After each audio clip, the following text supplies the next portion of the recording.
بسم الله الرحمن الرحيم. الحمد لله رب العالمين وبه نستعين على أمور الدنيا والدين وصلى اللهم على سيدنا محمد وعلى آله وصحبه وسلم أجمعين. marka ugu horeysa waxaan salaamayaa guddoonka labada aqal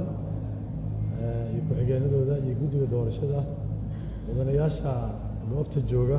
ee labada aqal waxaan ku salaamay salaanta islaamka assalaamu calaykum waraxmatullaahi wabarakaatu. muddo 5 sano ka hor ayaan baarlamaanka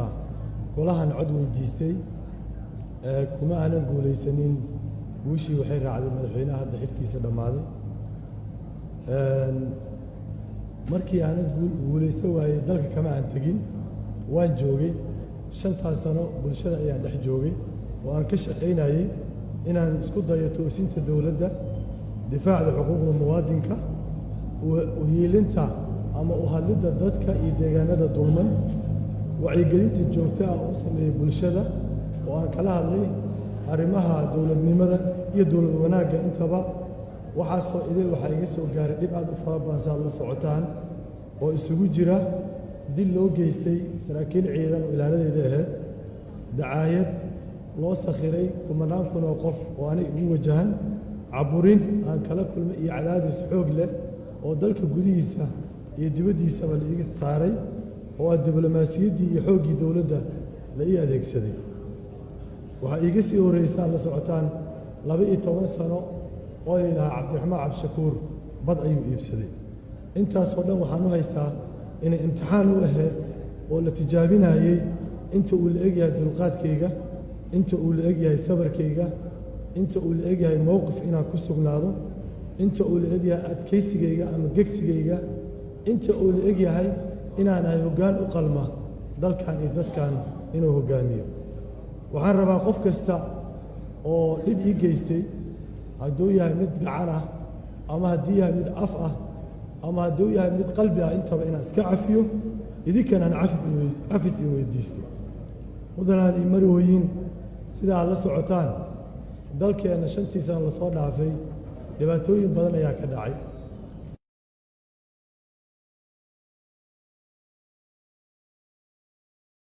socotaan boosaaso colaadaa ka dhacday,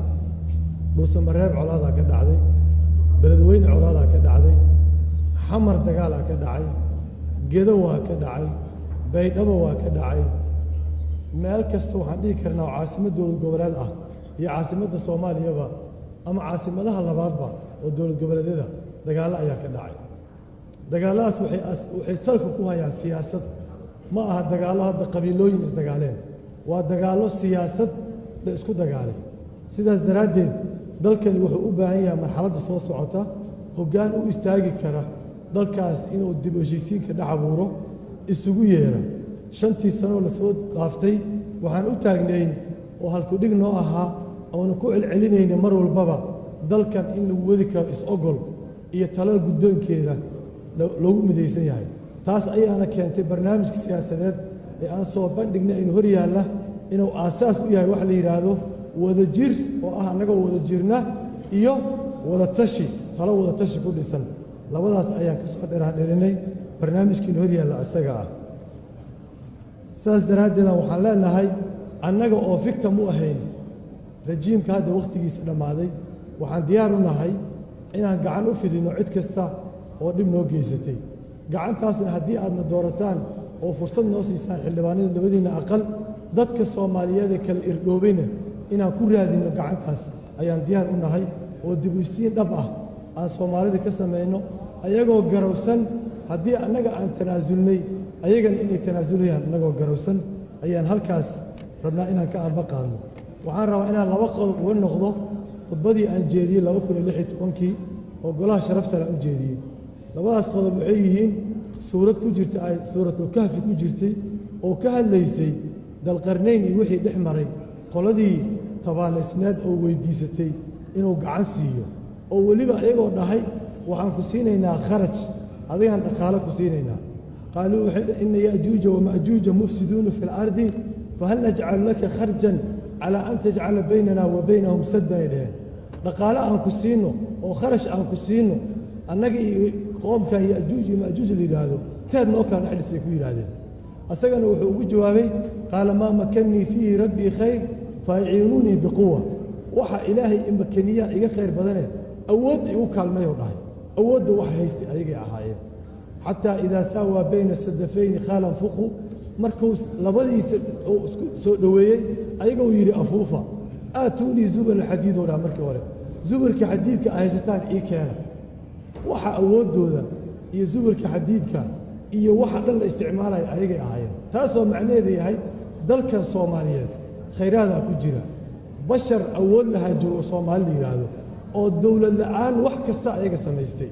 hadday tahay koronto hadday tahay biyo hadday tahay bangiyo hadday tahay diyaarado hadday tahay waddooyin hadday tahay jaamacado hadday tahay iskoollo dadka ayagaa samaystay waxa ay la'yihiin waxaa waaye hoggaankaasoo kaletaa dalqarnayna oo awooddooda ama potentialitigooda uga faa'iideeyey oo uga faa'iideeya khayraadka ay haystaan oo uga faa'iideeya dadnimada ay leeyihiin ee soomaaliyeed ayay la'yihiin dadka waxay la'yihiin waa intaas sidaas daraaddeed barnaamijkaiga siyaasadeed wuxuu ku salaysan yahay 5 qodob 5taas qodob waa 5ta maalintii dowladda la dhisay ee soomaali cartay isugu timid lagu heshiiyey in la fuliyo laakiin nasiib darro 5 maamul oo isbeddesho kan hadda jooga u dambeeyo 5taas qodob waxba kama qabanin anigana waxa aan ballan qaadaya waxay tahay inaan 5taas uun xoogga saaro si kooban hadda uga hadlana waxaa waaye midda koowaad oo ah dhammaystirka dastuurka waa dastuurka in la dhammaystiro maxaa ahamiyad siinaya dastuurka in la dhammaystiro dastuurka in la dhammaystiro waxaa ku jira dib u heshiin siyaasadeeda ku dhex jirta dib u heshiin siyaasadeed haddaa maqashid dastuurkay ku dhex jirtaa see ugu dhex jirtaa waxay ugu dhex jirtaa waxa la isku hayaa waxay tahay awoodda iyo sida loo isticmaalayo sida loo qaybinayo hadday tahay heer federaal iyo hadday tahay heer dowlad goboleed waa qodob saasoo kale khayraadka dalka ku jira sida loo qaybinayo laftiisa waxa la isku haysto ka mid yahay deeqaha dalka soo gala ama dakhliga soo xarooda sida loo qaybinayo iyo sida loogu qaybsanayo intaba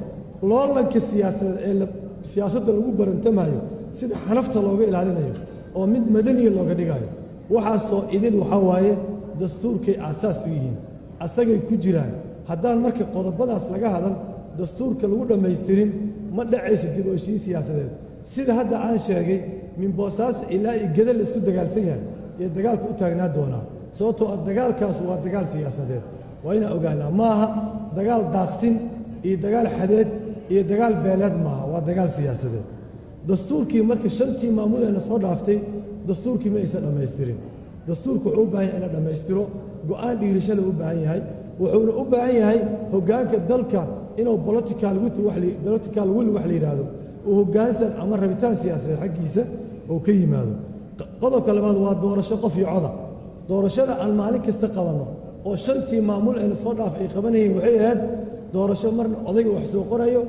marna ergo wax soo dooranayso iyo tii ugu dambaysa dowlad goboleedyada ay soo magacaabayeen xildhibaanada aan ku soo dhammaanay oo ayaga dhan musuq iyo gacanka hadal iyo dhibaato ay ka abuurmaysay oo qofku asaga leeyahay xildhibaanka anaa keensanaya taasi looga baxo oo awoodda shacabka loogu celiyo waxaan u baahannahay in doorasho qof iyo cod la qabto 5tii maamul ee soo dhaaftayna ma aysan qabanin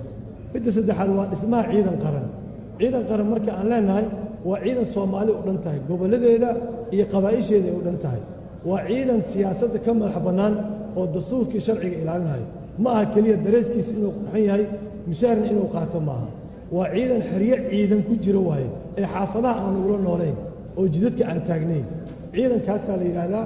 oo ah ciidan ilaalinaya waajibka qaran ee asaga aan saaran ee madaxda aan weeraraynin mucaaradka aan jidka u gelaynin kuwa mudaharada aan xabadaynaynin ciidankaas waa ciidankaan sheegayno oo ciidan qarana ciidan qaran haddaan dhisannane amisomna waa naga maaransiinayaa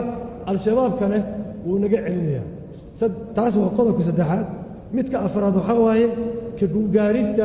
wadahadalka soomaaliya iyo somalilan 5tii maamul arrintaas ma aysan ka guulgaarin in soomaaliya iyo somalilan ay wada hadlaan oo meel la saaro oo tabashada ay qabaan walaalaheen iyo waxa ay